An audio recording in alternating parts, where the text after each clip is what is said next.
everyone. Welcome back to the 121% Podcast, Season 2, Episode 1. Thank you so much for joining us for our second season inaugural podcast. All of our regular panels will be back. We'll have Daniel and Todd, as well as Gavin. But today we have a newest team member here with our company, and we wanted to have her join us, Debrah Hailey. She's our new Vice President of Strategic Growth for Century 21 OneBlue Real Estate School, and will primarily be overseeing all of our growth, but focused on the Tampa market, where she has lived and worked for the last nearly 20 years. 23 years. 23 years. 23 years in Tampa Bay. Yeah. Tampa Bay. Yeah. So welcome to the family. Welcome to the team. Thank you. So tell me a little bit, or tell our audience, I know about it, but a little bit about your background. Where are you native Floridian? Where'd you... Tell us a little bit about you. Okay, so I started real estate in Dallas, Texas in 1982. So, and I started in the commercial property management business in apartment complexes and commercial buildings. And I was able to cut my teeth through real estate on that, was promoted to regional supervisor in the 80s and in commercial, and really jumped more off into commercial, which for a lot of y'all out there, I was one of the few women in commercial back then in Dallas. Wow. So think about where I was. True. Dallas. But I was very fortunate to be with some really great companies. Yeah. And through the years, I was doing a lot of new construction, remodeling, rehab, because that's what you did when we went through the downturns with foreclosures and stuff in the commercial buildings. I jumped off into residential in 2002 after we moved here from Texas.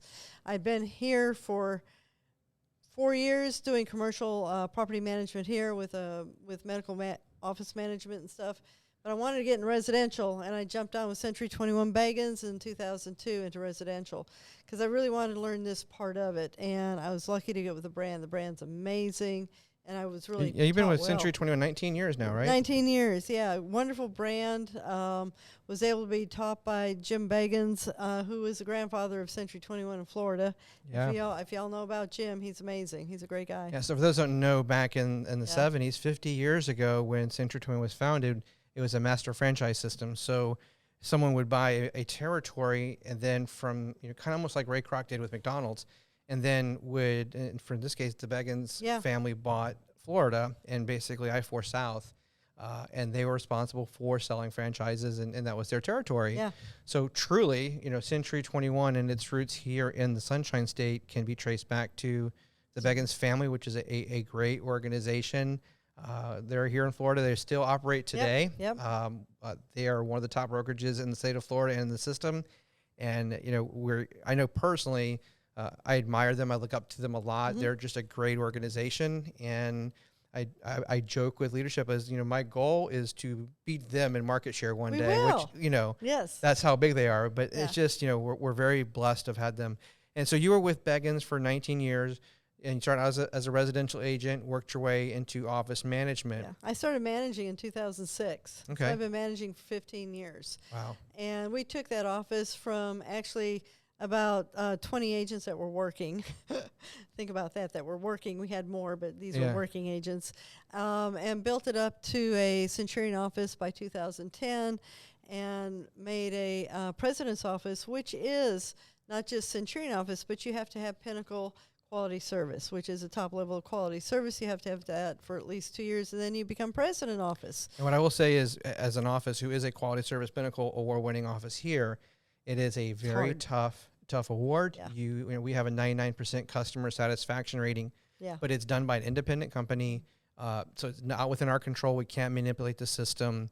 You have to have a certain percentage of your closings having been sent a survey, Absolutely. A certain percentage of those having responded to the survey, and then achieving a 90% or higher score in 3 main categories to get a blended score. And Absolutely. so it is tough to do. It's tough to get it as an office just 1 year in a row, but to get it back to back to back years. And we're blessed we have several Quality Service Award winners in this office, and it's their commitment to delivering extraordinary experiences that delivers that. Yep.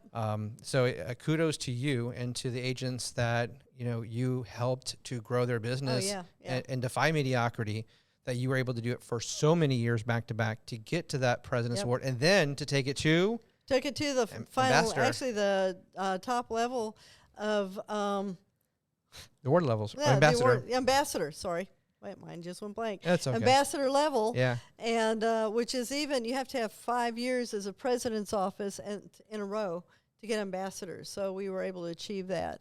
And it's the agents, it's you guys out there doing your best work and always taking care of those clients. That's really what brings everything together when you have awards for the office. It's always about the agents.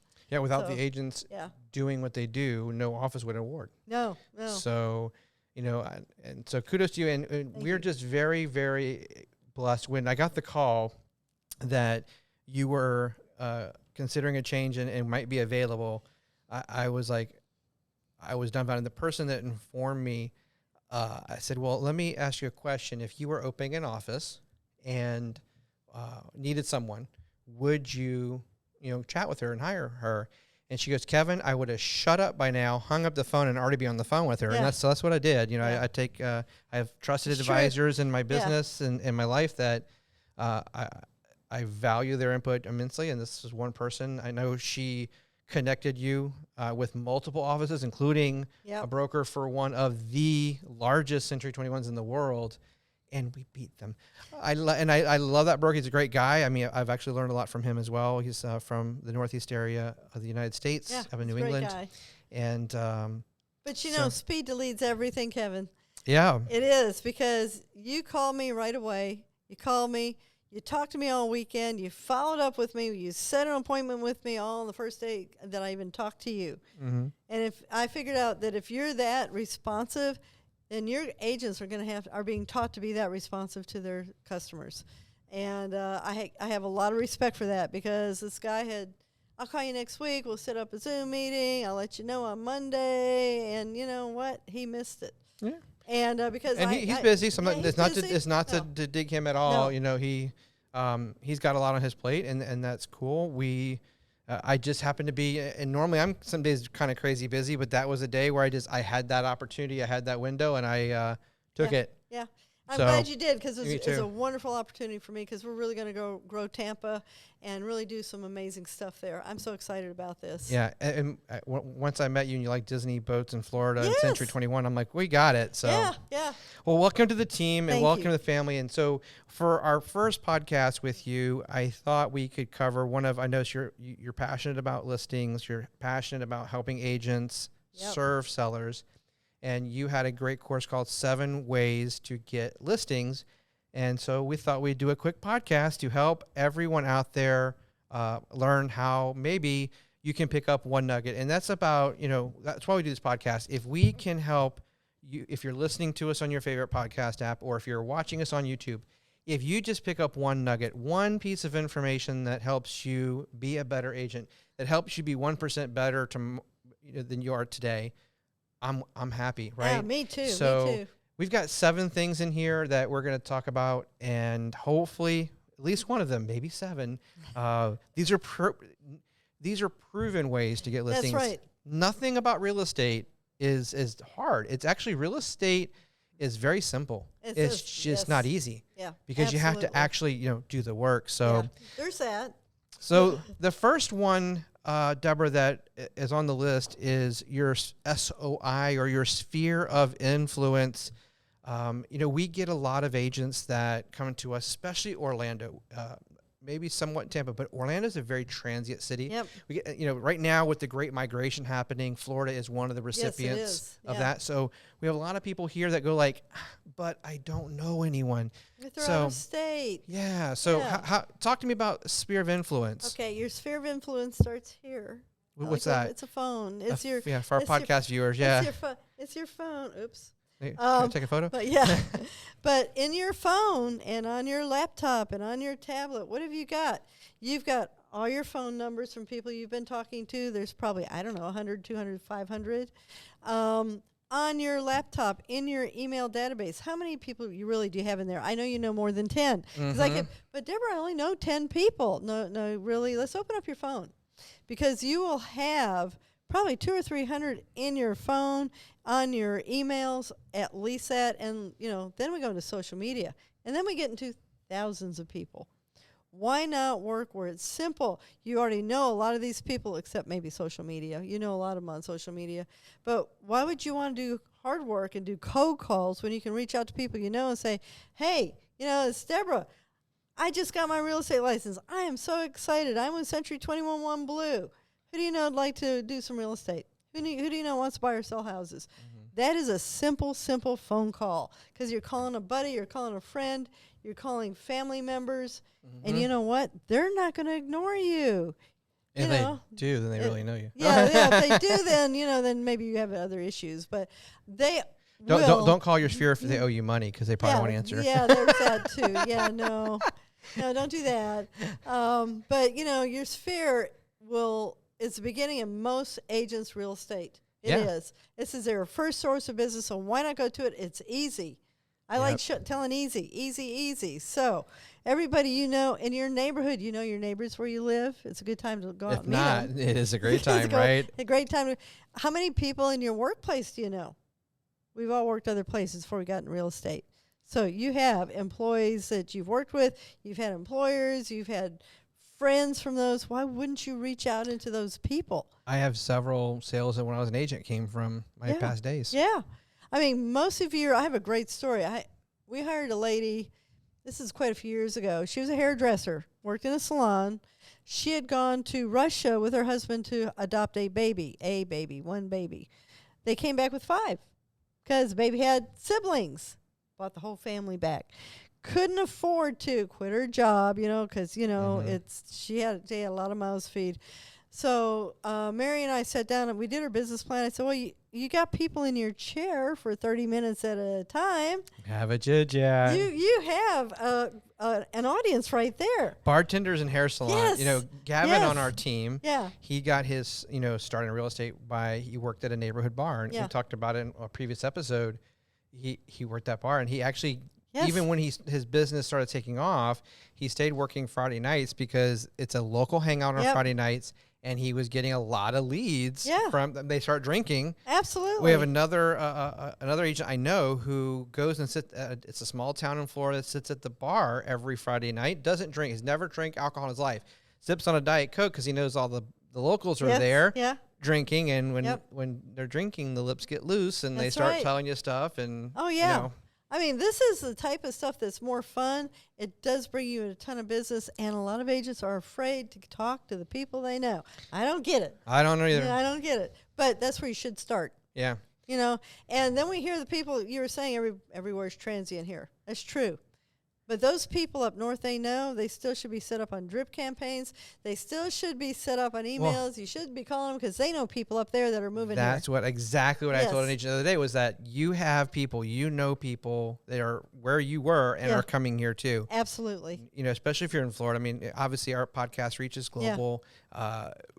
So wherever you are, market that sphere, contact everyone you know, and make sure that they know that anyone they meet that's going to buy, sell, or rent at some point in the future, you can help them, even if that person is buying or selling or renting in a market you don't live in. That's right. Because you can, if you're part of a major brand like a Century 21 or a Coldwell Banker or Better Homes and Gardens, you can find an award-winning agent in those markets. Absolutely. Because you work with a big global brand. And get a referral. And get a referral fee from it. Absolutely. So, and provide a service to that person in your sphere, because you are connecting them with a trusted, award-winning. Like for us, we only connect with quality service producers. Yes. Yeah. Because I don't care if you sold 50 deals this year or 150 deals or 5 deals. Do you take care of your customer? That's all that matters. It is. It's all that matters, because you sure don't want your customer calling you back going, they suck. They're terrible. And then they go leave a review because you referred them to someone that screwed them. So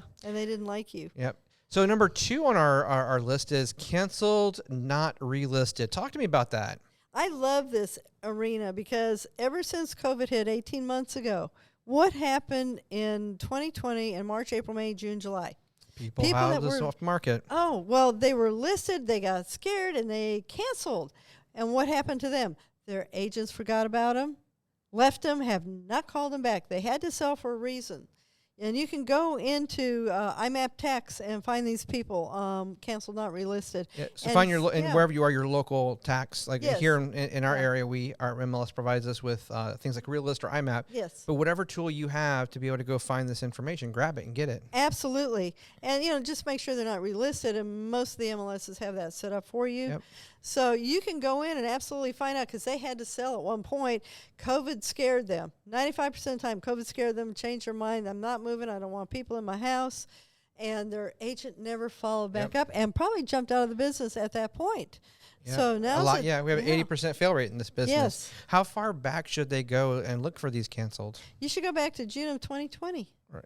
I know it's like, it sounds like a long way, but people up until more recently have still been afraid to get out of the house. And I know you see on the news, people are out and stuff. There's still a lot of people still afraid to have people in the house and going out.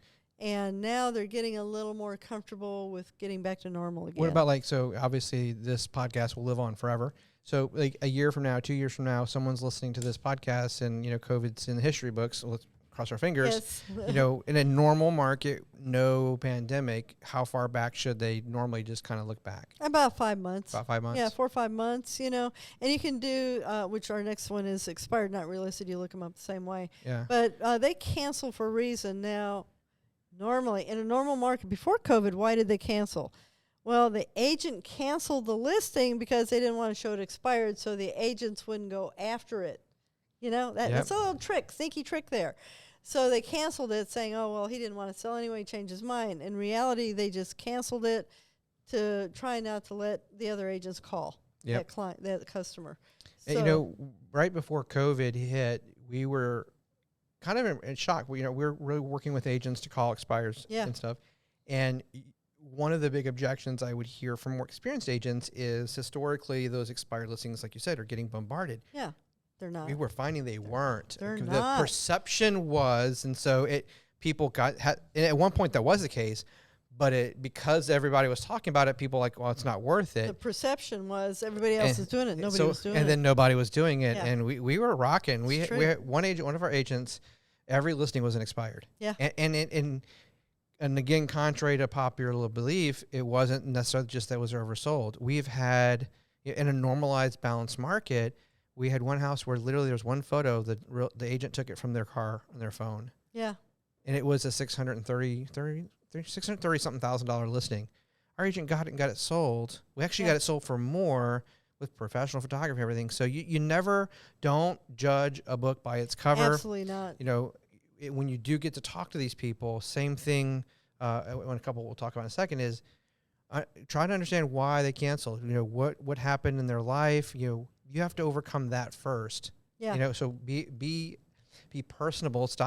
Be service minded, not sales minded at first. Yeah. Become their friend, and then you can win. That works with expires. That works with everybody. Who are going to probably getting calls, right? Yeah. And everybody wants the same thing.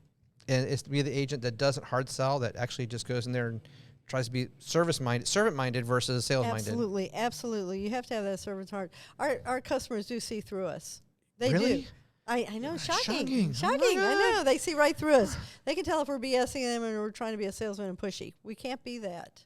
We're dealing with their huge emotional investment and financial investment. And when you're on that level with anybody, they want genuineness. They want you to be genuine. Yeah, be authentic. I always tell you, just be authentically and genuinely yourself. Yep. Don't be anything you're not. And, there's a lot of back and forth in our industry, too, side note, about, dress code. Be you, first and foremost. If you don't like wearing suits, you don't wear suits, don't wear suits. I wear company polos and nice jeans and casual dress shoes. I wore suits for 17 years. I'm not going to do it. I would also know that if I'm meeting with a customer, I'm going to step it up a little bit. I won't wear a tie. I refuse to do that. But I'll put a jacket and a button down on in 2 seconds, right? So just be you. Don't try to be anything you're not when you're dealing with the customers. Yep. So number 4, kind of similar but different, expired, not relisted. Yeah, and in MLS, most of the MLSs have a way to search this so you don't have to go one by one and make sure they haven't been relisted. Mm-hmm. So you can do that and just pick those, because the expireds in the past have always been great business. And as you were saying, everybody thinks the perception is, well, everybody's after them. Nobody's after them. Mm-hmm. Why is that? Because the phone numbers aren't readily accessible. And people are actually have to lazy. You have to work. You have to do work. Oh my gosh! And what's the Wait, best way? no, Debrah, I'm supposed to make $1 million and not do anything. I know. I'm sorry. I saw it on the internet, so it has to be true. I know. I'm sorry. They lied. Oh, damn. Okay. I know. But expireds they had to sell, right? And not only do they have to sell, they have demonstrated that they're willing to work with a licensee, meaning they're willing to pay a commission. Yes. They understand the value and the benefits of working with a licensee. So you have one hurdle gone that you would have typically with a FSBO. Absolutely. And they're not even squabbling over commissions. Nope. Because, they've already been sold on the commissions. And normally, the agents that are expiring are the higher commissions. But the expires, why did they expire originally and in normal times? Well, probably overpriced house. Somebody didn't tell them the truth on the pricing. And today, I know we're in a different market, but you can still overprice a house in today's market. Yes, you can. And there's still expires out there. And you can also underprice a house and have it expire. Yes. It becomes stigmatized. What's wrong with in this market? Why are you pricing below? I know. We had that happen with a house. Yeah. The seller would not listen to our advice, and I all day long I just blew my mind. I've never had that problem that they thought we were higher. No, they're like no. I'm like yes, higher. No, okay, whatever. Yeah, and they think they can get it sold fast. Reality is the buyers are going to go, maybe there's something wrong with it. Maybe that's why it's so cheap. Maybe that's why it's not competitive. There's got to be something wrong with the house. So we did an open house on that property, and we do aggressive open house marketing. We had 3 or 4 people come through, and so it was a rainy day a bit. So I'm like, but in this market it didn't matter. I drove the neighborhood. I left the open house, went and visited the agent. I drove the entire. This is an area with about 2,500 homes. Yeah. Oh. There were 9 open houses that day. Every one of them had a line out the door, but ours, and it was $20K below what it low end what we had said it was worth, and that was a problem. It was people I know in this market because it is so hyper competitive. It's you need to if you're going to go look at a house, you got to put an offer in now. You can't be dilly-dallying, right? Yeah, so they're not wasting their time going look at a house that might have something wrong with it. Yep. And that became a problem. So, yeah, definitely. I think same thing. Would you say in a normalized market, go back 3, 4, 5 months and look at those? Yes, absolutely. And tell the truth to the client. If the house has been overpriced, ask them if you can do a good market analysis on that house and give them the truth about it. Say, if it makes sense, it makes sense. If it doesn't, it doesn't. Either way, you'll know really what your house is worth in today's market. Yep. Instead of rolling over and me telling you, oh, you want 500? Okay, when it's really worth 450. Yep. You want to, and this way they'll start respecting you more if you're going to put in the research. And I also say too is first and foremost before you try to tell them the truth, what you need to do, I'm saying, is get their. No matter what the reality is, the perception has to be addressed first. Absolutely. And making sure you understand why they think it didn't sell. Because they have an opinion, and whether it's correct or incorrect, that's their opinion, that's their perception. And until you address that, absolutely, nothing else is going to work. So you got to overcome that, and maybe it's valid, maybe it's not. A lot of times they're going to blame the agent. Well, the agent, if they price it too high, really, Mr. Agent, it did go back on you, but they don't know. Yep. They really don't know. All they know is they were told something from somebody. But again, you got to overcome that because that's what it is. Yep, absolutely. So our number 3 on our list, FSBO. FSBO. See, most people think FSBO stands for sale by owner. That's completely incorrect. What's this stand for? Fastest source of business opportunities. Oh, there you're right. Absolutely. I love FSBOs. I love FSBOs too. FSBOs take a while.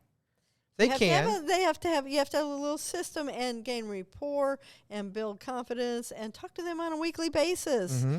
Most FSBOs won't come in and say, oh, you want to list my house? Come on in. That doesn't happen. No. Not very often.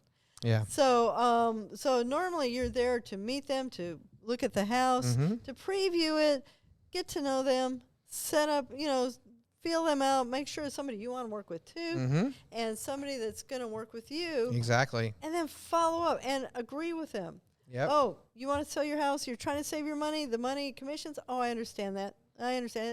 You should try it. Mm-hmm. And then, They don't expect that. They don't. You just interrupted their you're going to come out and tell me why I should, and you go like, well, yeah, you're right. You're what? right. Huh? Yeah. You throws them off balance. They have rehearsed, just as you have rehearsed. Yeah. They have rehearsed what they need to tell you, because based on what you're going to tell them.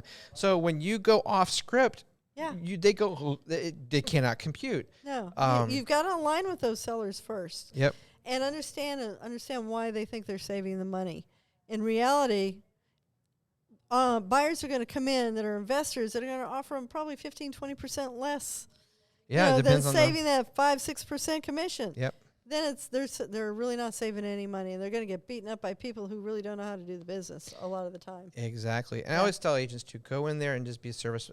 But I go, knock. Hi, Mr. Smith. I'm Kevin with Ookie Dookie Real Estate. Don't worry, I'm not here to list your house. That's it. They go, I sell a lot of houses in the area, and wanted to stop by because we have tons of buyers that are looking. Make sure not lying. Make sure it's the truth.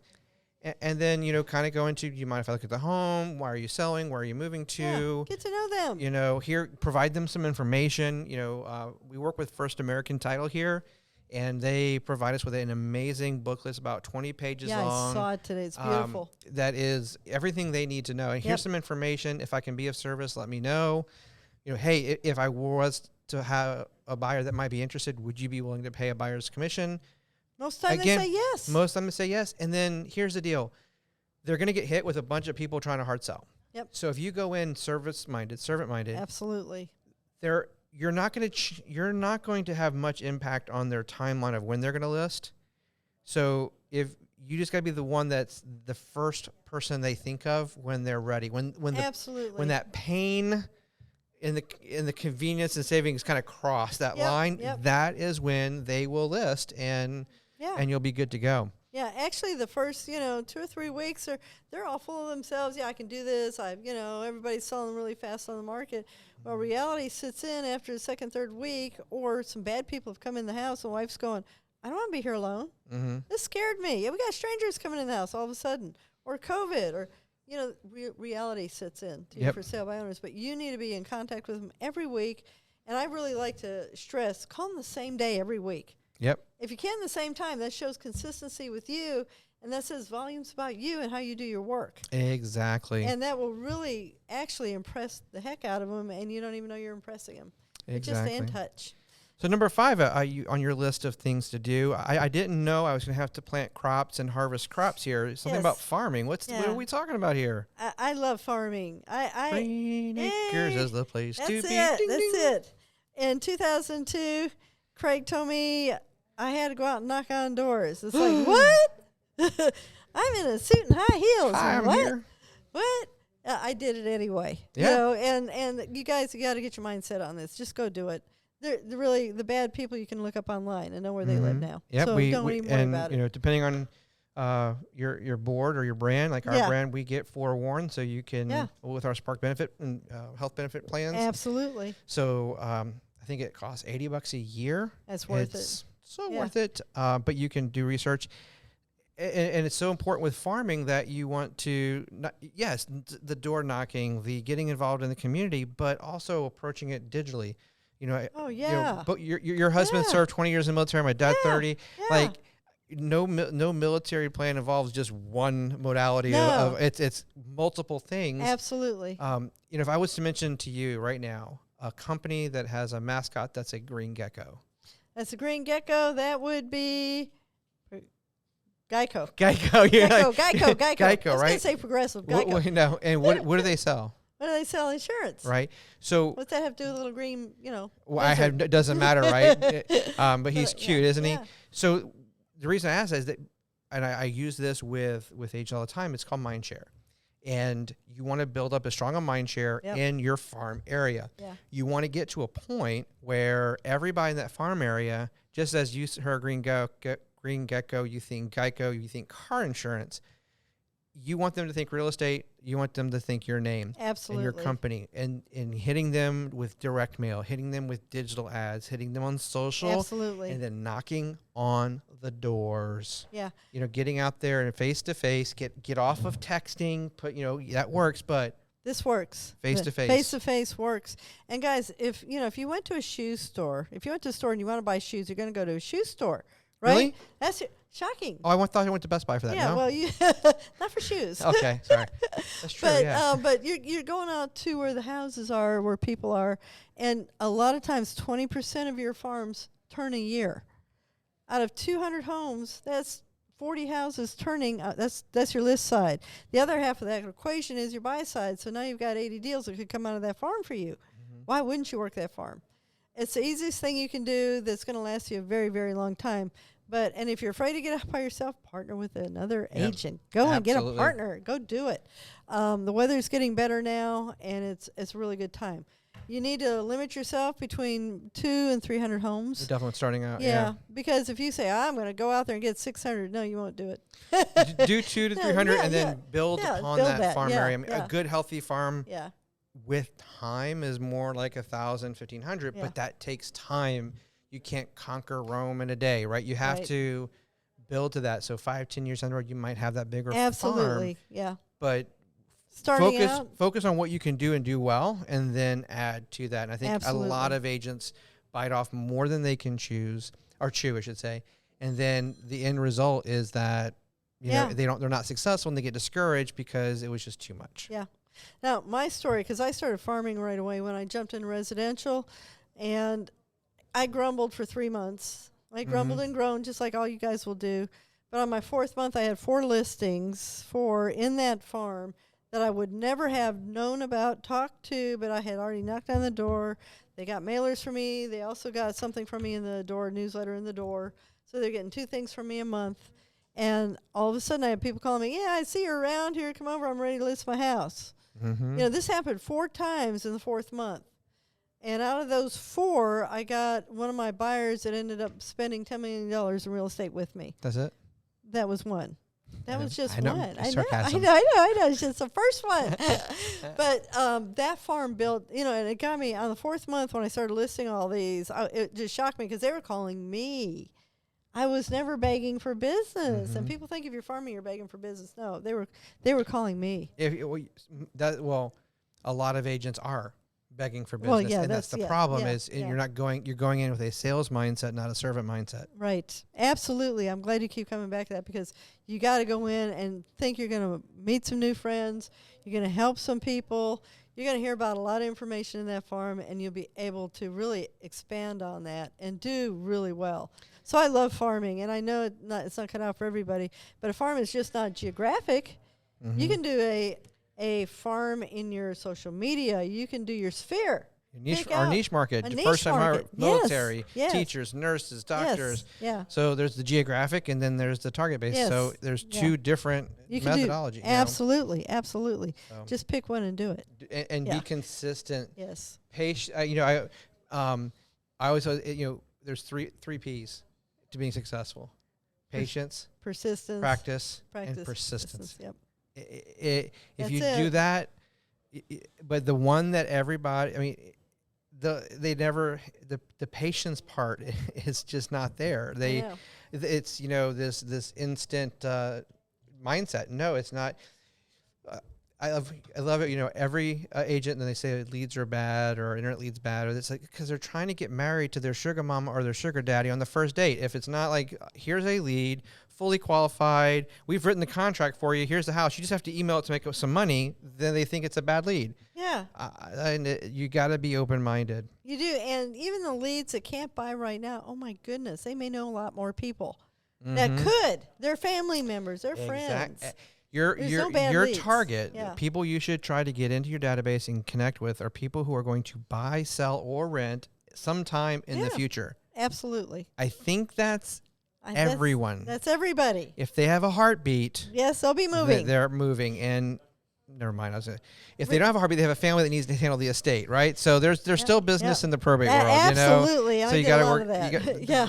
work the probate industry. You get a relationship with one probate attorney, and then all of a sudden you got a stream of customers. Yes, you do. We'll talk about we have to do another one of these on the different types of like niche, like I call them the whale customers. Yes, I think it's a good idea. So number 6, you put on this thing, remind. So remind. What are we talking about here? Well, Remind is in your Stellar MLS, and that's It's our a service. area. It's a service. You can get it anywhere. We're fortunate here in Central Florida that Stellar pays for it for us. Yes. We pay for it, but it's a service they provide that we don't have to pay extra for. But anyone can access Remind anywhere in the United States. And this is an incredible service. It is an amazing resource. So how do you leverage Remind to get listings? Well, I start looking for out-of-state owners. Tell me. Out of town, out of state. Okay, in Florida, what do we have? Snowbirds. Really? Everywhere. Really? 6 months a year, they're here. Canada. And if you think about what happened this past year with COVID with Canada, they couldn't come last winter. They're used to coming here. In Florida, we have a lot of Canadians that come here to Florida. Orlando, Tampa, all over. What happened? They couldn't come. What do they have? They have a house that's been sitting vacant and empty for 18 months now, 2 years. Their lives have changed. If they're snowbirds, maybe something physical has happened. They may be ready to sell their asset down here and get you on that deal with them. And it's up to you to reach out. Now, Remind does for us. You can look them up. There's many ways to sort it, and I love this because once you look up the house, it gives you all the information to the seller plus their contact information most of the time. I love this. Gold mine. Yes. The gold mine of Remind. Yes. And you can pull up out of town. You can say how far out of town, but do out of town and out of state because there is so much. And just pick a zip code. And you'll find probably 15%. And those people, now with COVID, this is our time to act on this, is because lives have changed. People may have passed that own these houses. You don't know. You don't know how their lives have changed. You need to reach out to them. If there isn't a valid phone number, they still may have a valid email address in Remind, which is great. So you can go that way. And if worse comes to worse, then send them a piece of first-class mail. Yeah. Snail mail does work and can. But this is something that is worthwhile that we've been training on for a while since it came up in MLS because it is just a way to find great out-of-state, out-of-town sellers. Well, not only that, you could even, I'm going to piggyback on that a little bit. You're going to have a lot of local owners so properties are not homesteaded. Yes. The owner may be local or here in Florida who is not emotionally attached to the property. It's a business decision. And right now, and where we're at with prices having gone up so much, they may have a ton of equity and they may be looking to pull that equity out and do something else with it. And we can help them with that. Yeah, and you can see what equity they have because it'll show the mortgage history, how much they owe on their mortgage today. And how much equity is built up in that house, which is really pretty accurate. It's supercalifragilisticexpialidocious. Yes, indeed. So you can look up, to see how long they've lived in that house. If they've been there 10, 15 years, maybe it's time to get a new house. Sell the old one because the interest rates are down below 3. So it's a great opportunity for you to dig into Remind and find some wonderful sellers that nobody's even thought of. Exactly. Yeah. And so number 7 you have on your list, social media. That's such a wild west right now. There's so many ways to make money on social media in real estate. As long as you're doing it the right way. I would say my first 2 years of the first 100+ homes I sold, probably about 80% were from Facebook leads. Yep. I mean, this is like anything else you do. You need it consistently, daily. If you're going to farm social media, spend 2 to 3 hours on this every day. Get out your private messages. Get into a lot more stuff. What did you do specifically? So I really focused heavily on the lease with right to purchase program from Home Partners of America. Yes, and I love that. My marketing message was it's the mortgage alternative. And it worked. And especially when I first got started, we were in that point where people were getting back on their feet from the recession, but we're still being plagued by a foreclosure or short sale that was within the holding period. So they had cash, they had credit score, but they couldn't because of this one thing.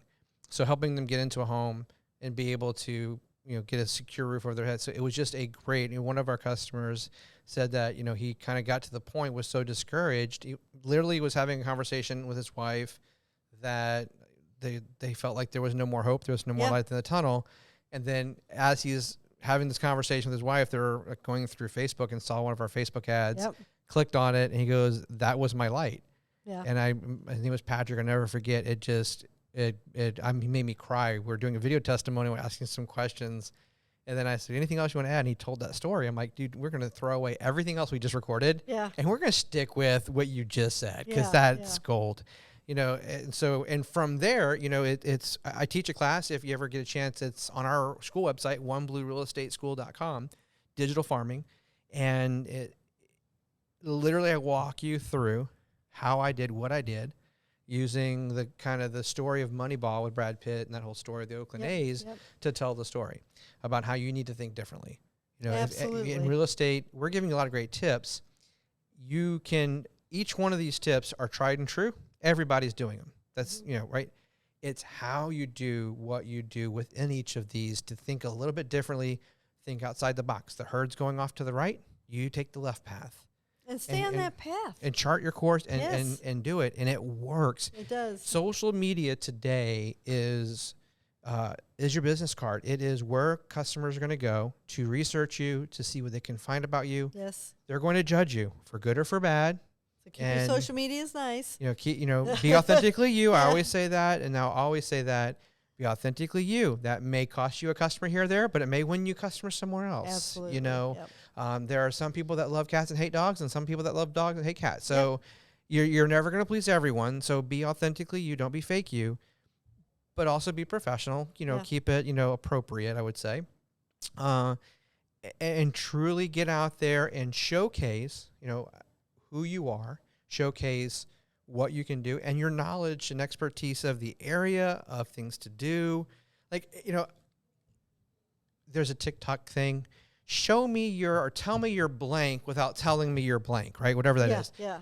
Your social media as a real estate agent, you should be telling me you're in real estate without telling me you're in real estate. Yep. I don't need you showing me walkthroughs of houses. I really don't. I can go to Zillow and Realtor.com. That's everywhere. You're not special. You're not special because you're doing a walkthrough. And yes, that gets you comfortable on camera a little bit. I get it. If you have a new listing, fine. But just going randomly, how about featuring a local business? How about featuring a local charity or a local event? We have the farmers market here in Orlando. Going down there on the weekend and highlighting and featuring the farmers market. I have given, and someone else take this because my agents aren't listening. So, Central Florida history. Kind of go back and see, or wherever you're at. We have a beautiful lake in downtown Orlando. It's called Lake Eola. Beautiful fountain. It's the most popular sinkhole in in Florida. I mean, it was formed from a sinkhole, right? Go out and do. Did you know? Lake Eola is this many acres, has a walk around sidewalk. I found it. Did you know it was a sinkhole? Yeah. And then story. There's a building right now, southeast corner. I forget. There's a World of Beer in it, but back in the day, back before it was office or apartment buildings and a World of Beer downstairs, the World of Beer is in the old conference room of the Cherry Plaza Hotel. Do you know about the Cherry Plaza Hotel? No. Cherry Plaza Hotel is a pivotal building in Florida's history because in the 1960s, 3 gentlemen got up on a stage there. It was the governor of Florida and these 2 Californians, and they got up on a stage in that conference room at the Cherry Plaza Hotel, right there, building on Lake Eola. So if you're drinking a beer at World of Beer, you're where this happened, and said, you know what, we're going to build a theme park here. It's going to be called Walt Disney World. No kidding. And that's where it happened. The building is still there to this day. You can go raise a pint to Walt, and tomorrow will be the 50th anniversary of Magic Kingdom. So highlight cool things about Central Florida or your local area. I keep saying Central Florida because we're here. We have another area. It's called the Packing District. Why the hell is it called the Packing District? Because Dr. Phillips, who was a large orange farmer, he owned a lot of land here, is a huge landowner, grew oranges. Guess what they did in the Packing District? Packed oranges. They packed the oranges and put them on in the crates and on the trains and shipped them out of Florida. Yeah. There's an amazing building in downtown Tampa that looks like it's from Russia. There's an amazing story behind it. That's the University of UT, Yeah. Tampa, of the University of Tampa. Right, but it's the history of that building. Flagler. Yep, Tampa. It was a Flagler hotel at some point, right? It was a Flagler. It was built to be a Flagler hotel. Yep, from in Flagler County, the Flagler Railroad. There's just so much history in our communities that most people don't know. How cool to showcase that. That means I might come back and want to watch your channel because you're posting something other than, look at this house I just sold. Look at this house I just listed. Call me, I'll sell your house for more money than everybody else. Oh, yeah. Every agent's doing it. Be different. Think differently. Absolutely. You think that's going to get shared? I think it'll be shared a lot. Well, the stuff I'm talking about, but the listing stuff doesn't. Oh, no, that didn't get shared. And social media has one priority. If I'm Facebook, and you're looking at my Facebook, and I own Facebook, I'm Mark Zuckerberg, I have one mission and one mission only. I don't want you to leave Facebook. I don't want you to put your phone down. So what it's going to do is keep showing me content that other people are engaging with because, well, if they like it, and he's like similar content, he'll like it. And the more he likes more we show him content he likes, the longer he'll hang out. So think outside the box, show your expert knowledge, show your local knowledge. Yep. Offer advice about the market in general. Home prices are up, interest rates this. You know, the Fed is meeting to determine whether or not they're going to start tapering. What is tapering? Kind of a weird term. Talk about what it is. Yeah, talk about it. You know, explain it out a bit. So, you know, it's so important. So last thing we'll talk about, kind of wrapping it all up about, you know, no matter which of the 7 things we've talked about that you want to do, consistency, right? On any of them. You don't have to pick all 7. Pick 1 or 2, stay in those lanes, but be consistent with them on a daily basis, weekly basis. It goes back to your numbers. I'm a numbers person. How many people do you need to contact today to make the money you want to make? Number 1, you got to know what you want to make. Know what you want to make, know what the average price is in the area, know what the average commission is, and work backwards. So if you don't have a business plan, sit down with your broker, with your coach, with your mentor, with your team leader, with whoever, right? Absolutely. And come up with a hardcore business plan. You should know every day how many contacts and new leads you need to generate. Absolutely. How many conversations you need to have that generate how many leads you need to have, which would then generate how many closings you need. Absolutely. To get to your income goal.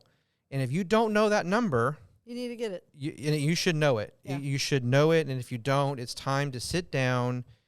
It's not complex. This is not calculus. No. This is not like rocket science. This is easy math. This is like addition, subtraction, right? Multiplication, division. Like we're not asking you to do cray stuff. Yeah. But this is a business, and you need to treat it like a business. Be consistent. It's like if you had a store, and you know you're open every day of the week, but then your customers got used to that. Well, then randomly you start closing on various days or times of day, and someone shows up and you're closed this day. You're going to start losing customers because they don't know when you're working. Absolutely. Same thing in real estate. Absolutely. Maintain that consistency. Yeah, it's really, really critical. And whatever system you follow the system.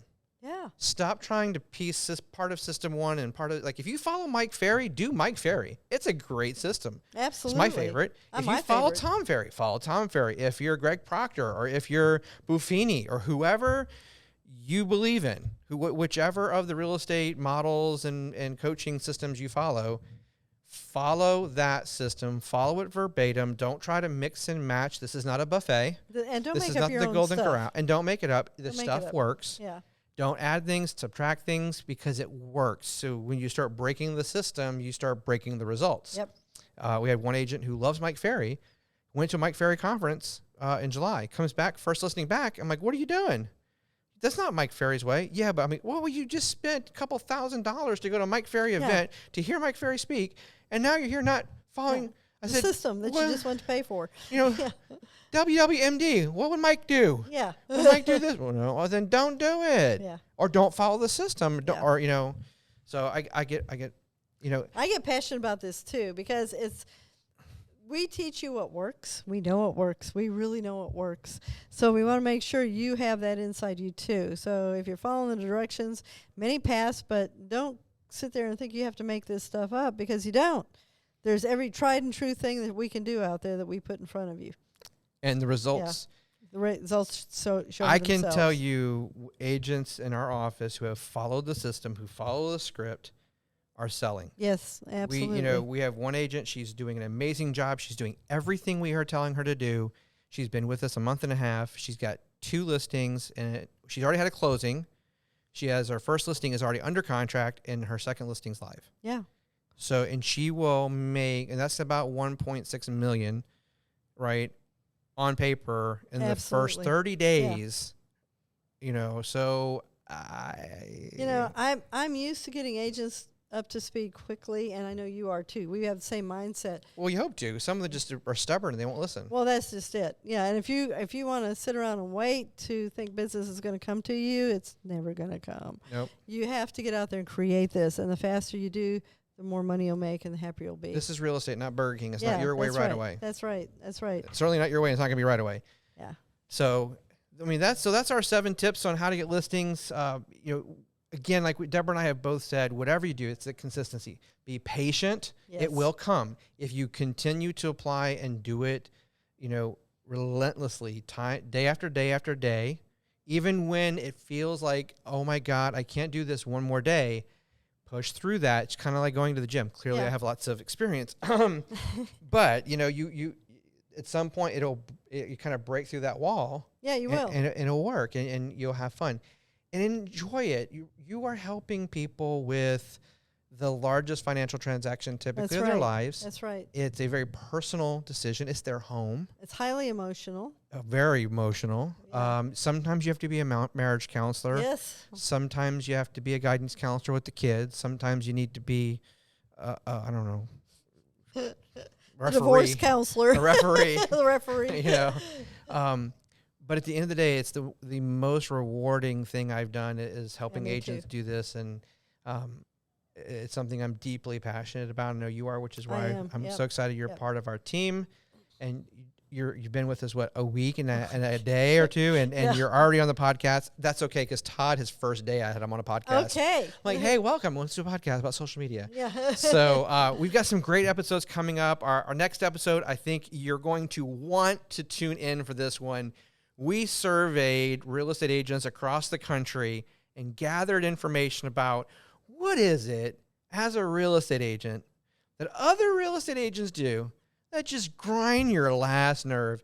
The answers were hilarious. And we got right at 1,000 responses to our survey. We're going to have a little fun with it. We'll give you some good tips.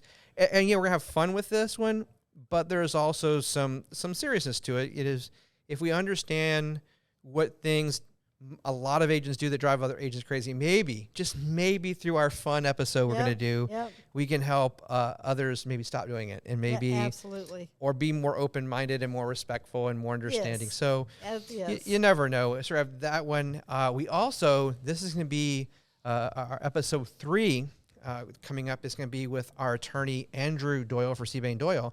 And we're going to spend some time talking with him about the independent contractor relationship and what agents can and cannot be required to do, because so many brokers, for example, require floor time or you can't. And then if you're going to require that, you get to pay them some payroll. So and then you have to take out taxes, and then there's all that.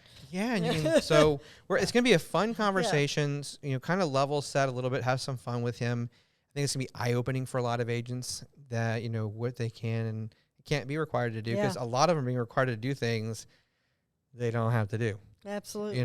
So we want to make sure that everyone that listens to our podcast or watches us on YouTube, you have everything you need to be successful in this business. And sometimes the foundation of that relationship with your brokerage is important. So if you are on your favorite podcast app listening to us, thank you so much. Do us a big favor. If you've enjoyed this show, please leave us a review. Give us those 5 stars. It helps promote our podcast to other like-minded individuals so we can continue to help more and more people around the world. If you're on YouTube, do me a great big favor. Hit that subscribe button. And once you do that, click the bell so you can be notified when we do post new videos, and we post lots of great content. And of course, this is the 121% podcast, and those that give 121% are the ones that go above and beyond and push that button, push that subscribe button. Yep. It helps us help others, and it's satisfying. Just like checking things off a list, That's right. That's boom, right. and then the little bell, and it's checked. It's a beautiful thing. So do that for us. We would appreciate it. And thank you so much for tuning in for our first episode of season 2. We've got lots of great content coming up for you, and we hope it'll help you, increase your business, week over week, grow yourself, grow your business, grow your opportunities, and be able to earn income that's going to provide you with just some life-altering opportunities in your life. So thank you so much for watching. Thank you so much for listening. As a reminder, every day, go out there and defy mediocrity and deliver extraordinary experiences. Thank you so much for watching. Have a great day. Have a great day.